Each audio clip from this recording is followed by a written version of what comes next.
revoici pour la deuxième partie de ma cartothèque quasiment définitive.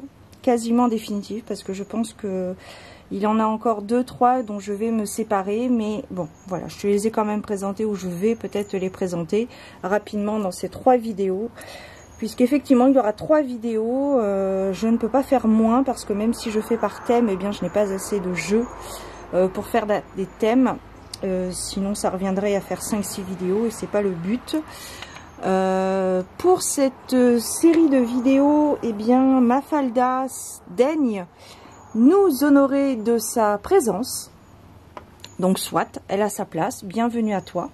Et donc nous allons débuter avec l'Universal Folk Oracle de Anita Inverarity. Si je prononce bien, sinon pardonnez-moi. Donc c'est la créatrice écossaise, l'artiste écossaise dont je te parlais dans la vidéo du tag ABC des cartes, qui a également créé un tarot et qui me titille un petit peu parce que j'aime beaucoup l'artiste et le style graphique des cartes. Je trouve que ça me correspond pas mal. Voilà, assez mélancolique, mais les messages sont néanmoins assez positifs. Ils sont pas forcément tristes, etc. Donc voilà, le Universal Folk Oracle. Et voilà, comme je te disais, je me titille pour le tarot qu'elle a également sorti, le tarot Universal Folk Tarot, je pense. Voilà. Il est dans ma wishlist, mais voilà, j'ai pas encore validé le panier. Mais voilà, il y a aussi, mais bon, on en reparlera plus tard pour 2 autres jeux Oracle. Mais si tu regardes mes vidéos précédentes, tu dois savoir desquels je parle. Ensuite, ici, que j'ai mis dans sa pochette, c'est l'oracle Tao, l'oracle des transformations, qui est fortement inspiré de la méthode Yinking, de l'esprit Yinking. Je t'en ai parlé dans d'autres vidéos. Je te mettrai un lien cliquable en barre d'informations. Donc ici, voilà, c'est... je dirais que c'est une approche plus simple de la méthode Yinking traditionnelle. Voilà, hop. Donc différentes illustrations avec des mots-clés, des symboles à droite et à gauche. Vous avez donc le livret avec, et ce qui est vendu séparément, c'est l'oracle, le livre, donc l'oracle Tao, qui est bien évidemment beaucoup plus complet que le livret, puisque le livret comporte, j'ai plus la boîte, c'est une boîte souple, mais de toute façon la couverture est comme ceci, et puis il me semble que cet oracle est relativement connu. Vous avez quand même un livret qui est bien, néanmoins. L'achat du livre est optionnel, bien évidemment. Voilà. J'essaie d'aller plus ou moins vite parce qu'il y a pas mal de jeux, même en 3 vidéos. Celui-ci, il s'appelait de Valérie Fayola. C'est un oracle qui travaille sur le deuil. Il m'a beaucoup aidé. Je m'en suis servi. Je l'ai utilisé quand j'ai perdu un être cher. Voilà. Je t'ai fait une présentation d'ailleurs qui était un petit peu délicate pour moi, mais bon, écoute, si tu cherches, tu la trouveras peut-être sur ma chaîne. Voilà, donc j'ai pas grand chose à dire. Il y a différentes étapes de deuil. Vous avez un livret qui l'accompagne. Et j'ai les voisins juste là qui me regardent tourner une vidéo, mais ce n'est point grave. Je poursuis avec le Ravenswan's Oracle de Stephen Hutton.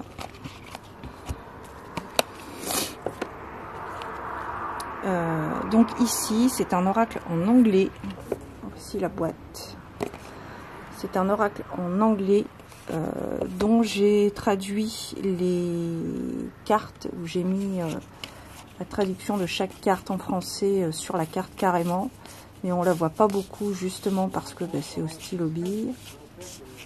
Et puis voilà. Hop, je trouve que l'ambiance y est. Ambiance nature, ambiance magique.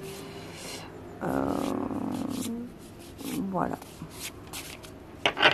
Vous avez un livret également avec l'interprétation à l'endroit et à l'envers. Le dos, magnifique. Voilà, voilà, voilà. Ensuite, l'oracle de Noël de Anne-Françoise Lebrun avec des illustrations de Marie-Élix. Alors celui-ci, j'ai failli me faire avoir parce qu'il a été réédité, mais pas avec la même couverture. Donc j'ai failli l'acheter, mais en fait quand j'ai vu que c'était le même, forcément je ne l'ai pas racheté. Donc en fait ici c'est un oracle sur le thème de Noël. Voilà, donc celui-ci je le garde parce que j'aime particulièrement la période de Noël. Voilà, donc on a tous les points principaux qui représentent Noël. Voilà. Voilà, voilà, voilà. Nous avons, le dos est comme ceci, on est complètement dans le thème, comme tu peux le voir. Au niveau du livret, nous avons pour chacune donc un petit développement, le message du Père Noël et une affirmation. Voilà, voilà, voilà. Ensuite, hop, j'essaie d'aller un petit peu vite pour chaque oracle, pour chaque jeu. L'un des premiers, le premier jet de ma collection, Murmure de Ganesh, de notre défunte Angela Hartfield, qui nous a quittés il y a quelques temps. Et donc, je garde, je crois que c'était son premier jeu, il me semble. Donc ici, sur le thème de Ganesh, Ganesha, donc un dieu hindou. Voilà, le dieu du courage qui nous permet de dépasser les étapes et les difficultés, suivant les croyances de chacun, bien évidemment. Donc celui-ci, je le garde parce que je trouve qu'il est très simple d'interprétation et au niveau intuition, il facilite notre intuition, à travailler notre intuition. En tout cas, par rapport à mon expérience personnelle, je trouve que j'ai beaucoup aimé travailler avec lui. Et encore, voilà, vous avez un petit développement pour chacune des cartes. Voilà.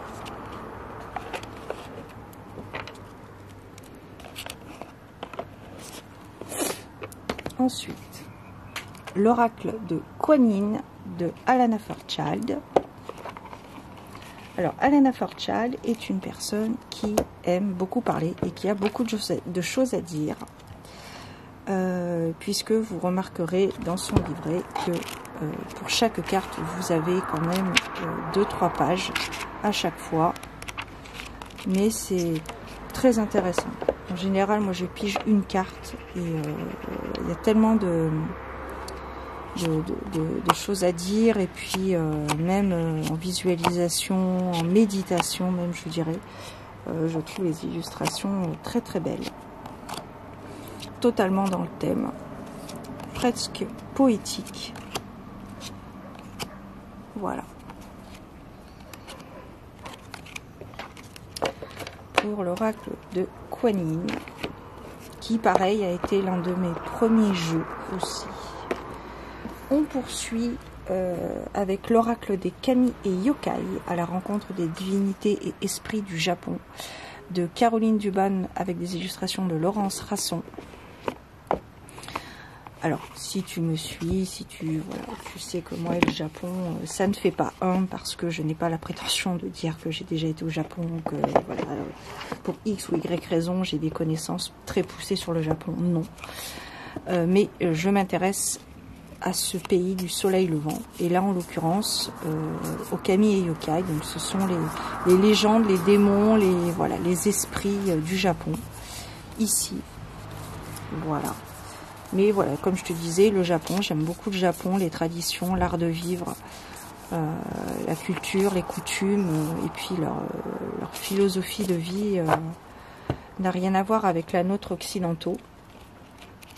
Donc voilà, pour chacun des interprétations des cartes, voilà, vous avez un court, mais suffisant résumé, voilà. Sur une page, donc vous avez l'illustration, la signification dans la légende de la créature, de l'esprit, et ensuite le message divinatoire. Voilà, pour l'oracle des Kami et Yokai. Voilà. Celui-là, c'est sûr que je le garde. Il n'y a pas photo, n'hésite pas, je ne me pose pas la question. Je garde également l'oracle des animaux de la forêt boréale. Alors celui-là, je crois que je t'ai fait une présentation, je t'en ai parlé dans ma dernière vidéo pour le tag de ma participation au ABCD cartes. Voilà, de Yann Solo, non, c'est pas du tout le même, c'est pas la même branche, de Ciolo Thompson. Voilà, sur les animaux des pays nordiques, avec leur signification, je trouve que c'est un très bel oracle, je trouve, pour les animaux. Ensuite, on poursuit, on est à combien? 10 minutes passées, bon, ça devrait le faire. L'oracle Yggdrasil, parce que, voilà, l'époque victorienne, le Japon et, bien évidemment, les pays nordiques. Hop, ici, nous avons... Je me suis inspirée d'ailleurs de ces cartes pour la création de mon oracle Lenormand sur la carte de l'homme et de la femme. Ici, nous avons toutes les déités, les déesses, les dieux nordiques. Donc, c'est l'oracle Yggdrasil, oracle divinatoire nordique, où là, vous avez toutes les significations, voilà, des oracles. Je crois que je parle un peu moins fort depuis que mes voisins sont dehors en train de jardiner, le jardin. Donc, j'ose espérer que tu m'entendes bien. Voilà, voilà. Voilà. Et hop. Alors, c'est un oracle que j'utilise pas forcément tous les jours, toutes les semaines ou tous les mois. C'est plus un oracle de collection. J'avais acheté auparavant la version originale.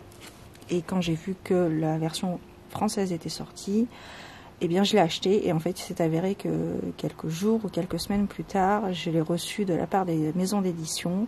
Et donc, du coup, je l'avais fait gagner lors d'un concours.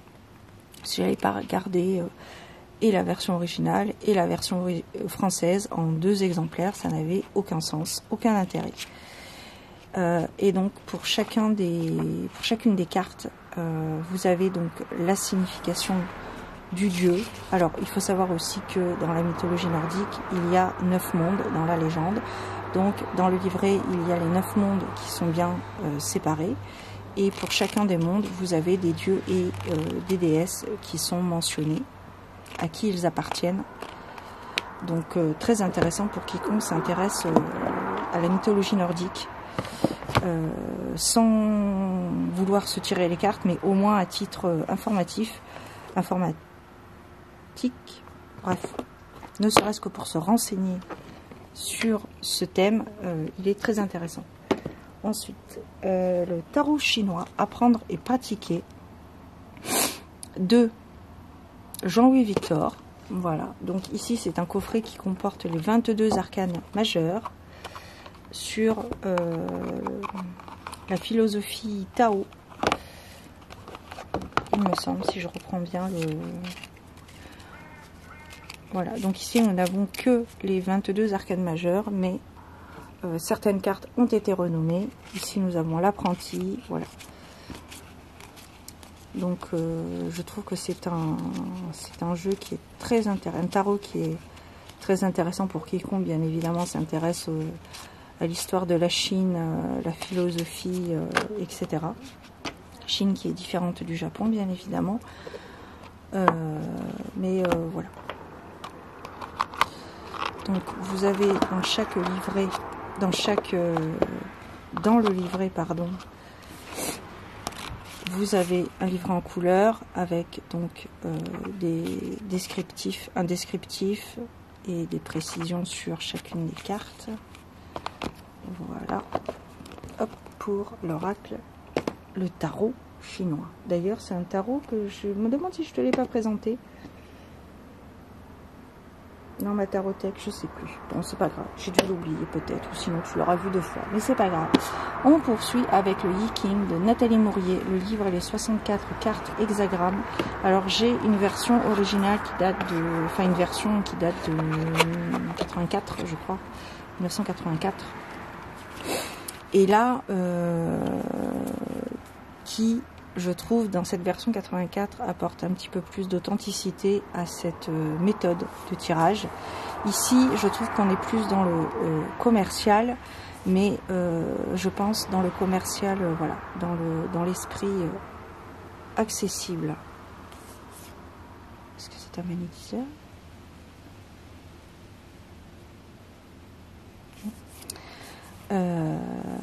Ok.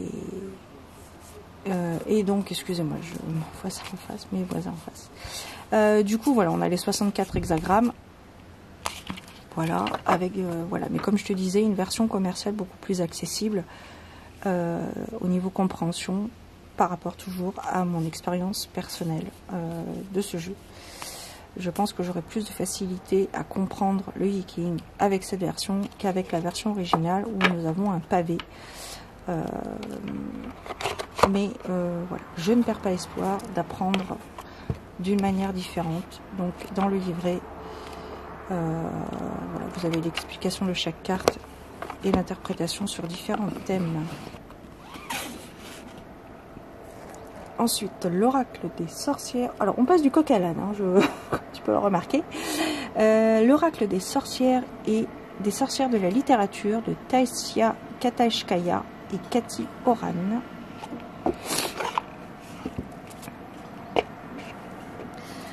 Alors, moi, j'aime beaucoup ce jeu dans l'instant que dans le sens où on nous parle d'écrivaine. Donc là, nous avons Emily Dickinson et d'ailleurs, vous avez un petit clin d'œil. Il y a un film qui est sorti sur la vie d'Emily Dickinson que j'ai regardé, qui m'a touchée.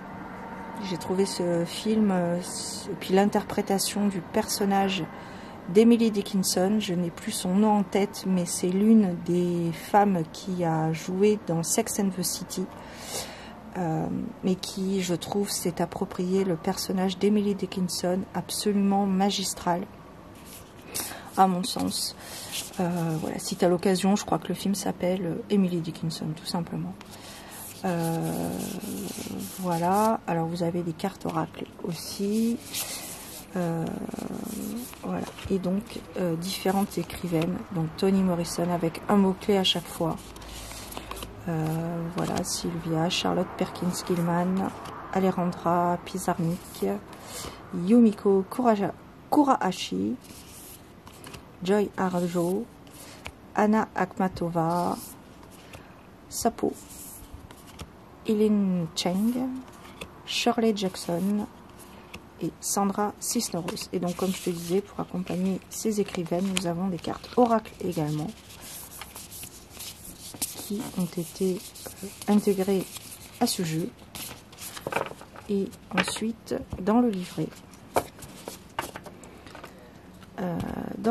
nous avons pour chacune des cartes des écrivaines l'histoire bien raccourcie, bien évidemment, de la personne avec des mots-clés. Et pour les oracles, nous avons des mots-clés pour... Voilà.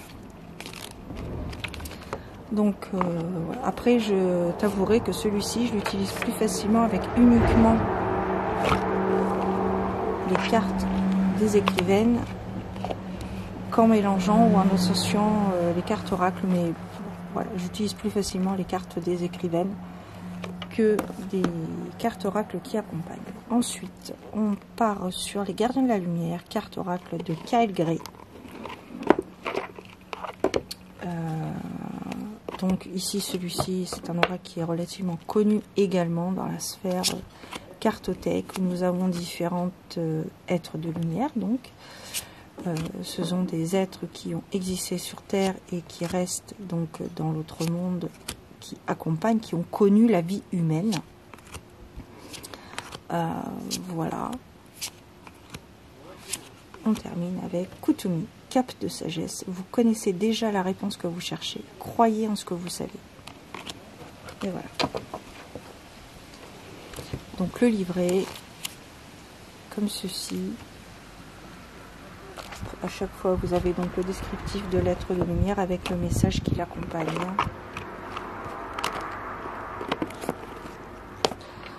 Ensuite, l'oracle de la lunologie en action de Yasmine Bolland avec des illustrations de Laurie Mena. Donc Yasmine Bolland, à ma connaissance, avait créé 2 oracles, il me semble. Le premier qui a été donc la lunologie, que je n'ai pas gardé, et l'autre, celui-ci, donc la lunologie en action, que j'ai gardé parce qu'il me parle mieux et je voulais pas que ça fasse trop de doublons par rapport au premier, même s'ils peuvent être complémentaires. Les 2 éditions peuvent être complémentaires. Donc ici on parle bien évidemment de la lunologie, des cycles lunaires, pleine lune, premier quartier, dernier quartier, nouvelle lune, etc. etc. Et c'est vrai que la particularité de son premier oracle, c'était qu'il y avait aussi les lunes guibeuses, la lune décroissante, etc. Mais voilà, celui-ci a plus résonné en moi que le premier. Voici le dos des cartes qui est absolument magnifique. Magnifique ma chérie, comme dirait l'autre. Hop. Et le livret, hop, comme ceci. Voilà. Hop. Avec voilà, des informations lunaires, bien évidemment. Ensuite, l'oracle du féminin sacré de Megan Watterson, illustré par Lisbeth Shiver-Lissaman. Oui. J'ai des agriculteurs près de chez moi, et alors ça me va très bien. Du coup, ici on est bien, comme son nom l'indique, sur des femmes et leur sagesse qu'elles transmettent. Voilà. Hop. On a pas mal de cartes, je trouve, pour un oracle. On doit en avoir une 60aine, je pense. Et donc à chaque fois, voilà, nous avons donc l'illustration de la femme, ici en l'occurrence Marie de Nazareth, et une phrase clé qui est mentionnée. Il me semble qu'il y a une 60aine de cartes, 53 cartes. Et donc le livret qui est assez conséquent et bien fait, et bien construit, je trouve. On a la présentation du personnage de la carte et son message. Quand votre âme choisit cette carte, une méditation et une intention qui est également précisée dans ce livret. Alors la plupart des jeux, je les ai déjà fait une review sur ma chaîne. Je t'invite à regarder les playlists, par exemple Oracle et Tarot, si ça t'intéresse, si tu veux en savoir un petit peu plus sur chacun des jeux. Je termine pour cette seconde partie avec les saisons de la sorcière, l'oracle de Mabon. Je t'en ai parlé récemment sur le tag ABC des cartes. Voilà. Et voilà, donc ici on est sur le sabbat de Mabon, donc l'équinoxe de septembre, je pense, l'équinoxe. Voilà. Si je me trompe, pardonne-moi, tu peux me reprendre en commentaire en toute bienveillance et en respect. Voilà. Et comme ce que je te disais, il y a la version, l'édition Lita et la version Lita, je crois. Lita, oui, qui m'intéresse beaucoup. Pour l'instant, elle n'existe qu'en anglais. Donc si un jour elle est traduite, Lita, Mabon, et il y en a un autre aussi, mais tu vois, j'ai pas retenu le nom. Du coup, voilà, on a livré en plus en couleur avec différentes précisions sur chacune des cartes en lien bien évidemment avec Mabon. Voilà mesdames et messieurs, si vous passez par là, c'était la seconde partie qui va durer 25 minutes à peu près. Je m'en vais chercher le 3e jet, faire la 3e vidéo. 3e et dernière vidéo de ma collection d'oracles que je conserve quasiment définitivement. Prenez soin de vous, gardez la foi, bon week-end, bonne soirée, bon appétit bien sûr, et à bientôt pour de nouvelles aventures Divine Network. Ciao.